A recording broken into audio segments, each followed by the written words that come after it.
Bismillah, alhamdulillah, wassalatu wassalam ala rasulillah, amma ba'd.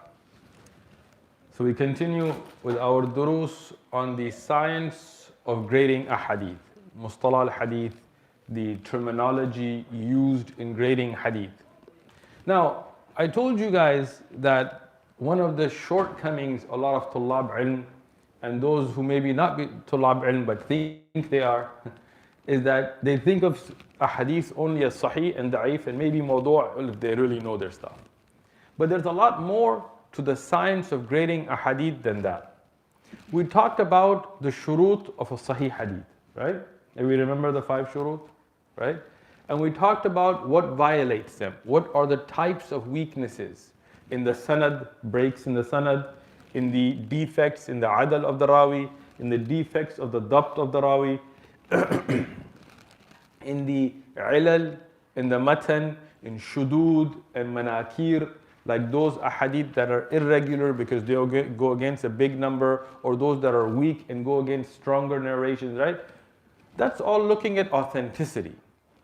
Today we're going to look at a different subject that doesn't just look at sahih and da'if, that doesn't just look at authentic and weak, but looks at a hadith from a different perspective that affects its application.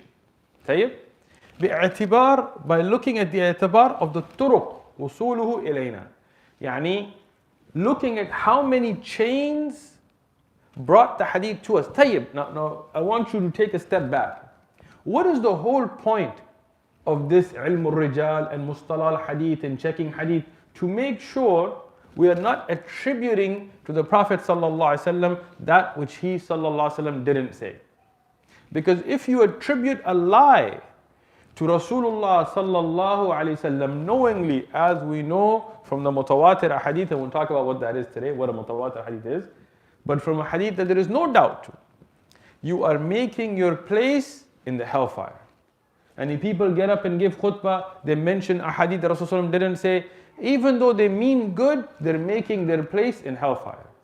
People forward, like even today, I got a forward on one of the groups that I'm on, and it said Rasulullah said this and this and this, and if you open the Quran, the shaitan faints, and if you do this, shaitan does this, all kinds of fabrications. I sent a message back on the group, I said, where is this hadith from? Nothing, right? And these brothers and sisters were forwarding these messages without verification. As the Prophet ﷺ said, it is enough to make a person a liar that they convey something without verifying it, right? But we'll talk about these ahadith and things later, but I want you to understand something. The science here is all about making sure you don't attribute something to the Prophet ﷺ that which he didn't say. Tayyib. So the strength of the narrators and breaks and chains and things is one thing, and weaknesses that come out. This is looking at how many chains brought that hadith to us. Tayyib? What does that mean? I'll give you an example first, just from regular life. Let's say you wake up in the morning and you have a younger sibling, right? You have maybe a 10, 12-year-old sibling, and they come to you and they tell you, Lalaji, or whatever they call you, Baba, or whatever, your brother, Akhi, it's snowing outside. Now, San Diego, it's pretty unusual for it to snow, but could be. But right now, do you have yaqeen, like no doubt it's snowing outside? No, it's a child. Maybe they were outside and it was just cold, or maybe they, watched a TV cartoon and they thought it was reality, or maybe there was salt somebody spilled, or whatever else may have confused them. So somebody did bring you that news, but you don't have yaqeen on it, right? But let's say you open your bedroom door, you haven't gone outside yet, you're going, and your uncle, who's a very honest, good person, and your aunt, and your mom, and your dad, and your older brother, and your older sister, they're all sitting, and they all tell you it's snowing outside. Tayyib? Now, is there a difference in your yaqeen now? Right? Now, those are all good people. Why would they lie to you? There's a pretty good chance it is snowing outside, right? So, now you see the difference. When one person who may or may not be reliable brings you something, or a whole group brings you something, right? Now understand, everybody's testimony is not at the same level. طيب? I'll give you an example. Let's say you're driving, and a sheikh, like Sheikh Abdul Qadir, who is our imam here, let's say he comes to you and tells you Eid Salah is going to be at San Diego State, right? No, pretty good chance Eid Salah isn't, because he's our sheikh and he's not going to lie to you and he knows what he's saying, all that. Good person, we know him, piety, all that, right? At the same time, let's say you're driving and some crackhead, right? Somebody, not Muslim, just some crackhead comes up to you and says, hey, you one of the Muslims, you guys are praying Eid, I know where it's at. It's under the bridge. Right? Now, two people brought you news. Is the news the same weight? Like, do you give the same credence to the imam, who's a pious, well-known person, or a crackhead who's not even Muslim? No. You will be like, all right, bro, just get away from my car, I gotta go, right? And you will go to San Diego State and the salah will be there, right? Because, so understand, just because there are chains doesn't mean they're all the same, right? And I'm just putting these ideas in your mind so when I explain them, it'll be easier for you. طيب. Under this, there are two major categories. طيب. The first of them being Mutawatir. The second of them being Ahad. طيب. Now, because I've always explained to you that this is Mustalah al-Hadith, which is technical terminology. Do not depend on lugha for it. I'll give you an example. Any of my native Arabic speakers tell me, what does linguistically Mutawatir mean? Native. Huh? Native enough. It means a lot. طيب. Anybody else? فقال سبحانه وتعالى ثم أرسلنا رسلنا تترى. تترى يعني الرسل بعد الرسل. Not a lot. It does not mean a lot linguistically. Mutawatir linguistically means one after the other. Right? What does ahad mean linguistically? See, Hisham, Hammam got it. He got many ones. Ahad means one. Ahad means many singles. Right? So, because you have to be careful, because many brothers are like ahad hadith. It's not ahad hadith, it's ahad. It's a category because it's not just one. This is a mistake people make. Linguistically, ahad means one. But that's not what we mean here. This is mustalah al-hadith. طيب? So from the ayah, I wanted to explain the linguistic meaning. Right? But what does mutawatir mean in mustalah al-hadith? It means a hadith that reaches such a level that has 4 shurut, that now we believe in it to be ilm al-yaqeen. Ilm al-yaqeeni, there is no doubt to it. Mutawatir ahadith, we do not doubt them. If a hadith meets these criteria, and it is mutawatir, there is no doubt to it. We do not need to investigate its asanid. We do not need to go back and check. If it meets these criteria, it's yaqeen. We have yaqeen on it. طيب? If it doesn't meet the level of mutawatir, then it will be from the ahad hadith. Ahad does not mean it has one chain. Right? What is ahad? Under ahad, we have 3 subcategories. Under mutawatir, we do as well. But let me explain ahad first, and then we'll get to mutawatir. طيب? Under ahad, we have mashhur, we have aziz, we have gharib. طيب. Again, to emphasize a point. What does mashhur mean linguistically? Famous, well known. But we don't mean the hadith is mashhur. A gharib hadith could be well known. إنما الأعمال بالنيات is very famous. طيب. What does aziz mean? Right. Linguistically, aziz would be strong. or close. Yani, even though Al-Aziz, when you talk about the ism of Allah subhanahu wa ta'ala, it shows the power and strength of Allah subhanahu wa ta'ala. When we call somebody Azizi today, we mean our friend. And it has to do with support, but in technical terminology, it means those ahadith that have two asanid. What does gharib mean in lugha? Strange. Or in other languages, poor. But not in Arabic, right? Bada al-Islam ghariban, one brother was explaining here in San Diego, Mufti, he was like, Islam began as poor, and it'll come back as poor, subhanAllah. I don't know how Rasul started speaking Farsi or Pashto. Anyway, gharib in Lugha al-Arabiya, in the Arabic language, means something strange. Does that mean gharib ahadith are strange? No. This is technical terminology. What is a gharib hadith? Is a hadith that has one sanad. طيب? If it has one chain of narrators, that is called a gharib hadith. If it has two chains of narrators, that is called a aziz hadith. And inshallah, when we get into the matan of the book itself, then I'll give you examples and things as well. If it has three all the way to being less than mutawatir, that is all called mashhur. 3 and up.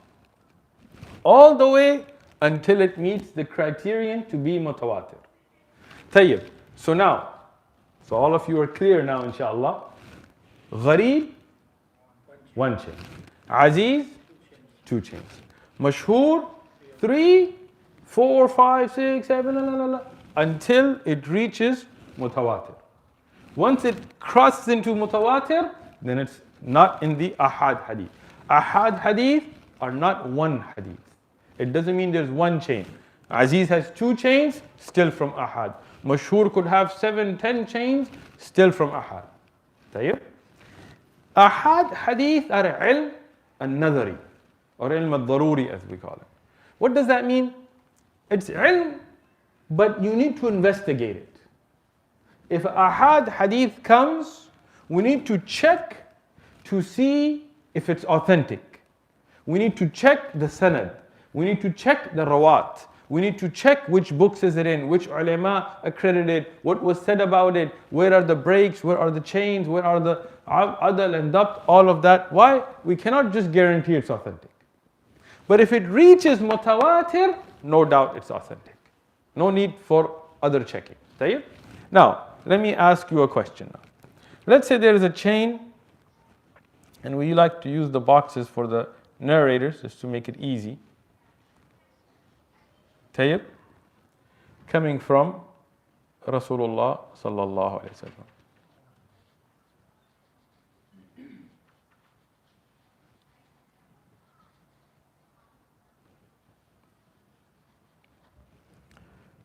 طيب.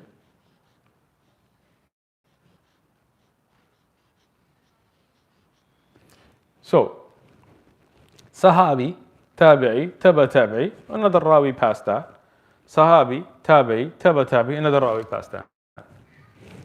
2 independent chains. Where does this fit? Aziz, excellent. Now, we're gonna mix it up a little bit.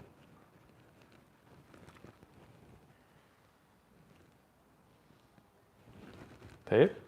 So, Sahabi, let's say for example, Ibn Mas'ud, another Sahabi, Umar ibn Khattab. From them, Tabi'i, Aqlama, for example, and Ata heard. But Ata reported to 2 different narrators, right? Jazakallah khair. Tayyib, who then went on, and let's say it's a long chain, past that. But at this point in the chain, it comes down to one narrator, let's say Ata, for example.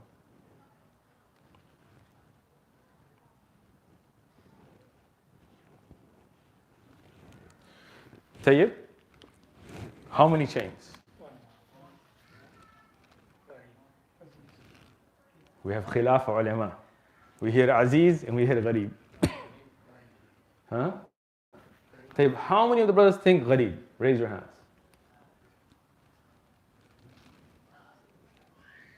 Okay. How many think Aziz? Raise your hand.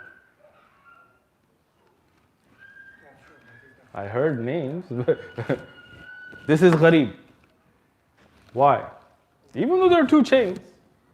But in the science of Mustalah al-Hadith, we always err on the side of caution. So why are we worried about how many chains? We are worried that could somebody somewhere make a mistake? Could somebody somewhere be a liar? Not in the case of Ata, he's a reliable narrator, but just as an example. Could somebody somewhere have made iqlab? If you have two independent chains, then the chances are strengthened that the same mistake is not going to be made by independent people. But if you have a chain that anywhere in the chain comes down to a single source, then the chances of mistake are down to one again. Because if that one person made a mistake, then the rest of the asanid doesn't matter.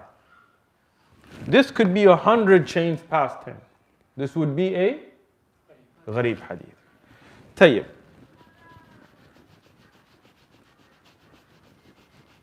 This black marker is really strong, mashallah. Now we talk about two different types of gharib hadith. Under gharib, we have two subcategories.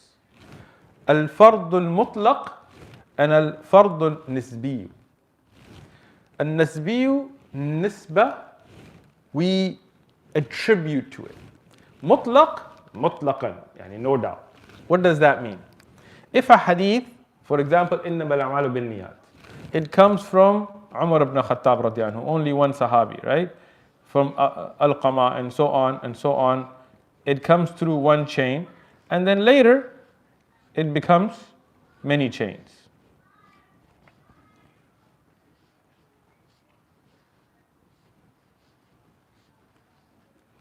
This is not an actual diagram of the Sanad al-Hadith, but example. Tayyib. So for example, this hadith, what is the hukm on it? Gharib. Tayyib. And this is what we would call gharib mutlaq. Why? Because at the base, at the asal of the chain, it is clearly singular. Right? So mutlaqan, no doubt, this is a gharib. Fard is also used for gharib. Okay? Ulama use interchangeably. Some ulama give difference, we're not going to get into all that. But so this is a gharib hadith, which is fard mutlaq. Tayyib. Now let me give you a different example.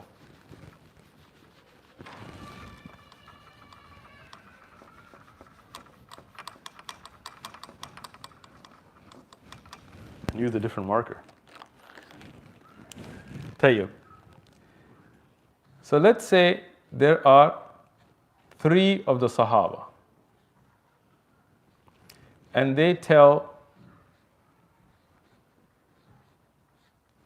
4 different tabi'un, who then narrate the hadith to 5 others past them, who all report to one rawi, and then from his halaqa, many ulama take the hadith onwards. Tayyib. Now this hadith, again, if I'm making a diagram, it's very easy. But if you're looking at asanid, it's not so easy. You're just looking at names and names and names. So if you look at this, at first glance, if you didn't have this nice diagram, you would think it is not a gharib hadith. Because there are many chains that go through different sahaba, different tabi'in, different tabi'in. It's not as easy as mutlaq, which clearly at the asal of it had one chain. So here you would say, you know what, this is not a gharib hadith. But in fact it is. In fact it is. Because here it comes down to only one narrator. Later on in the chain, So this is fard and nisbi. Nisbah is given of ifrad, of being gharib to it, due to the fact that it comes down to one narrator. Now another example was, let's say there was another chain, but there was a kadhab here. And let's say there was another chain, but this was majhul here.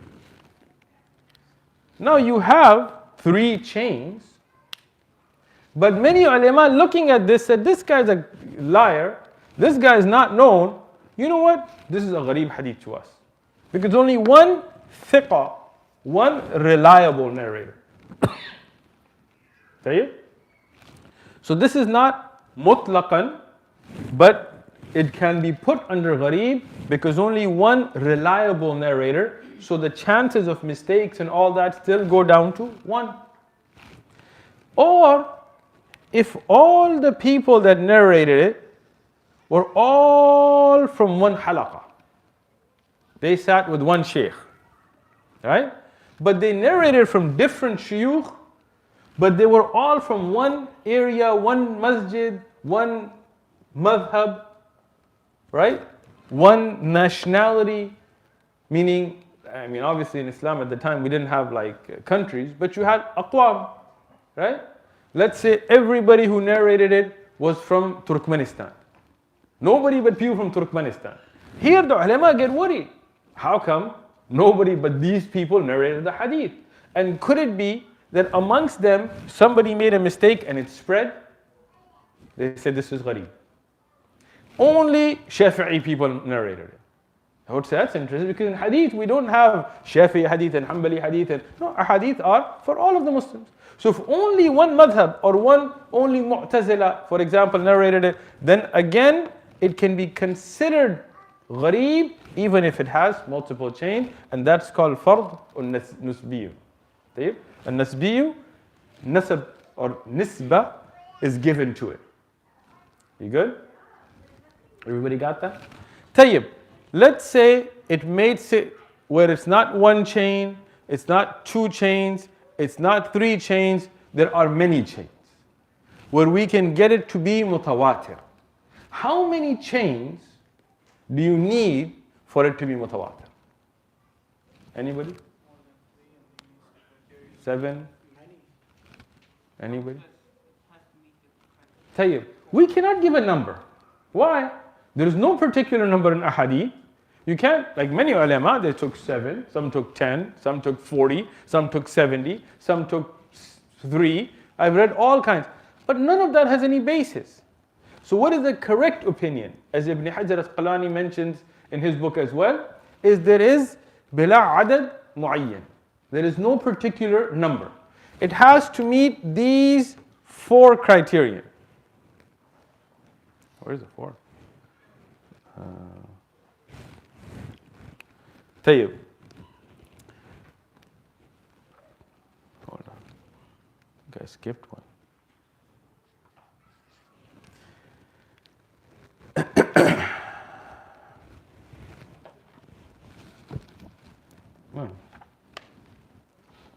So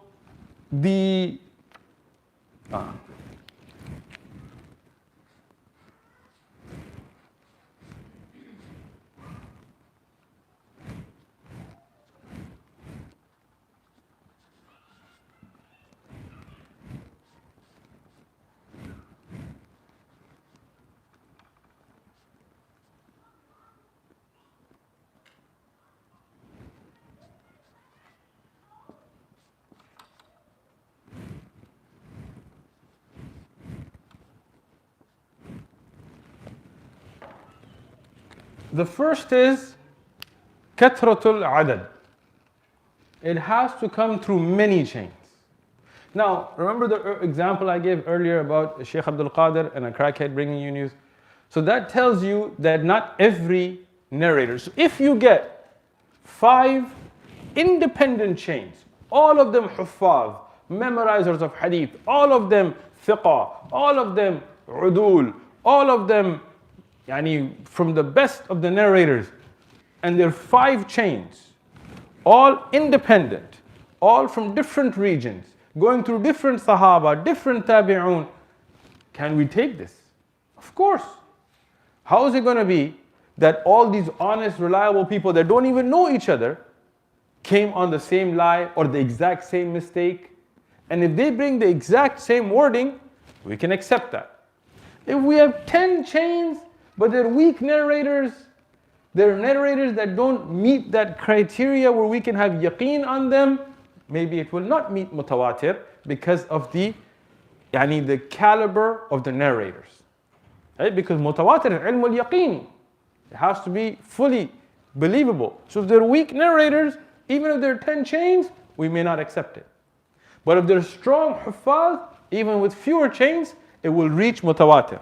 Second, in aada, it should not be such that they can come together on a lie.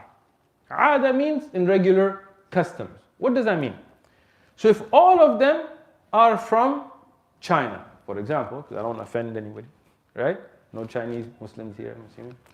So if all of them are from China, could it be that all of them, being from one city, Shanghai, right, came together and made up a lie? Is it possible? It's possible, right? Or could it be that they were all from one city, and when they were revising the hadith, one made a mistake and everybody made the same mistake? Possible. So if that happens, we cannot consider it mutawatir. Even if you have 20, 30, 40 chains. But if they are from different areas, some of the asanid, they go through China, some go through Malaysia, some go through ulama of Uzbekistan or Afghanistan or Kurdistan or Andalus and Africa and this, right?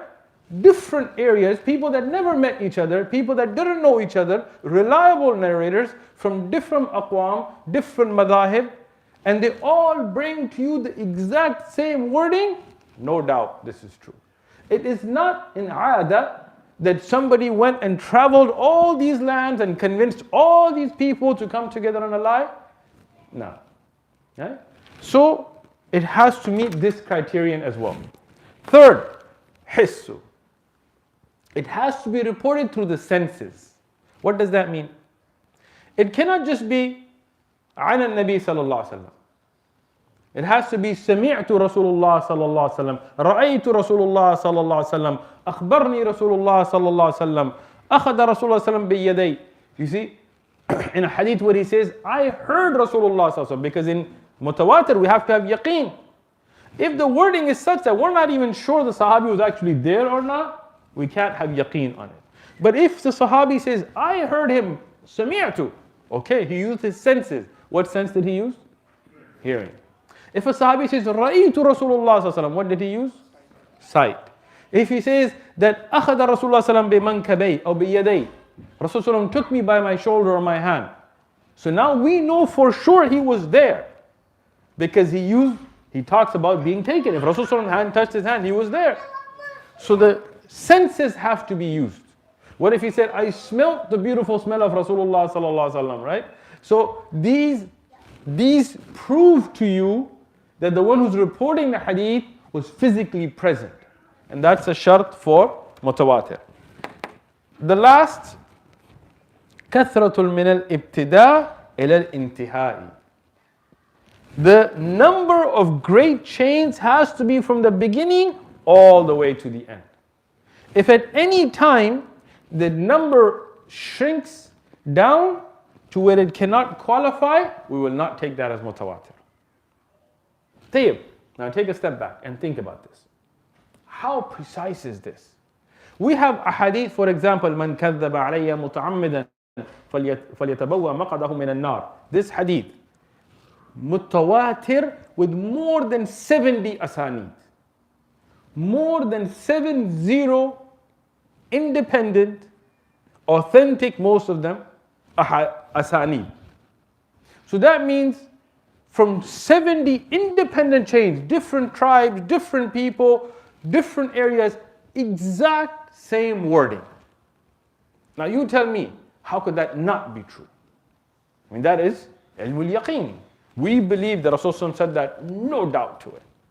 We don't need to now go into, even though It's in the most authentic books of ahadith as well, in some of the most authentic books. But we don't need to go there because we have 70 different chains that meet these criteria. So they're not a bunch of weak narrators, strong narrators from different tribes, different geographical locations, didn't even know each other. Those that reported the hadith from Rasulullah reported through their hiss, and the number stays big from the beginning all the way to the end. So this is called ilm al-yaqeen. Tayyib. Now under mutawatir we have three types. Three types of mutawatir. One is called mutawatir lafzi. Mutawatirun al-lafziyun would be when the exact same wording is used. I mean, close to exactly the same, right? Maybe a word here and there, a letter here and there, but I mean exactly the same wording, right?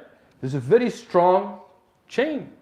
I mean, the chain is strong, the matan is strong, it meets this criterion, and it brings the exact same wording through 50 chains, for example, right? Now that is no doubt mutawatir. But some things are amal. Like, for example, Imam al-Suyuti has a book, Qatf al-Azhar is the summary of it that he put together about mutawatir ahadith. In it he mentions about making raf al-yadayn after ruku' and when getting up from ruku', from going into ruku' and getting up from ruku'. So making it in the first takbir, making raf al-yadayn while going into ruku', and when getting up from ruku'. He said this is mutawatir. Tayyib? In the book he has this, but not all of the hadith are going to have the exact same wording, but the same action is given.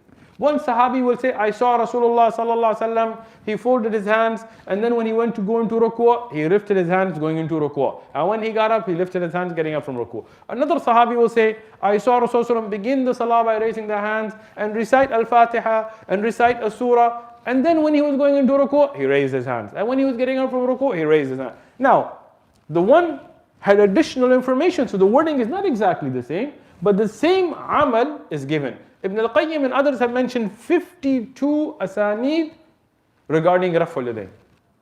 Right? Now, that means this is mutawatir, but not lafziyun, amaliyun, or ma'nawiyun. The ma'na of the hadith is giving the same amal, or giving the same meaning. Right? The same action is being reported, even if with different wording. Right? Many other ahadith are mutawatir bima'na, in the meaning that's conveyed in the hadith, but not the exact same letters and alphabet. Right? Then you have a third category that many books leave out, but we should study. It's called mutawatirun amaliyun.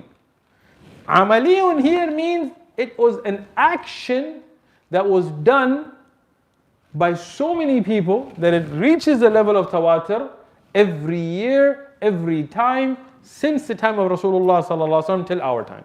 This is abused. Why a lot of ulama leave this out? Because many of the people of bid'ah, they abuse this. Right? When they want to prove some bid'ah, they're like, it's mutawatir amaliyun. We don't need to show it in a book. No, that's not what it means. You have to document where it was reported to be mutawatir amaliyun. What are examples of this? An example of this is, what is the Kaaba? We don't need to bring a hadith that says the Kaaba is these many feet from here and these many feet from here. Every year, since the time of Rasulullah sallallahu alaihi wasallam, thousands of people, since the time of Rasulullah sallallahu alaihi wasallam, thousands of people have gone to the Kaaba, Muslims, mu'mineen, from different areas, from different places, ulama, reliable people, and have said, this is where the Kaaba is. And they have seen where the Kaaba is. Every year, since the time of Rasulullah sallallahu alaihi wasallam, all year long, not just in Hajj. In Umrah, in Hajj, and just going, people living in Mecca. So these are things that we can prove mutawatir, amaliyun, and we can prove it. We can show kutub al-tarikh that people went for Hajj every year. People went for Umrah every year. Ulama in their kutub al-rijal mention going to the Kaaba and seeing it every year. So those things that can be proven are going to be mutawatir amaliyun. For example, the Mus'haf, the Quran, it has been memorized, and we have the Musahif, from the time of Rasulullah sallallahu alaihi wasallam till our time. Amaliyun is through tawatur, right? And the qira'at are through tawatur, even through asanid. But this is something you can say. For example, where is the grave of Rasulullah sallallahu alaihi wasallam? We know it through a hadith of Rasulullah sallallahu alaihi wasallam, where he mentioned where Aisha radiallahu anha lived.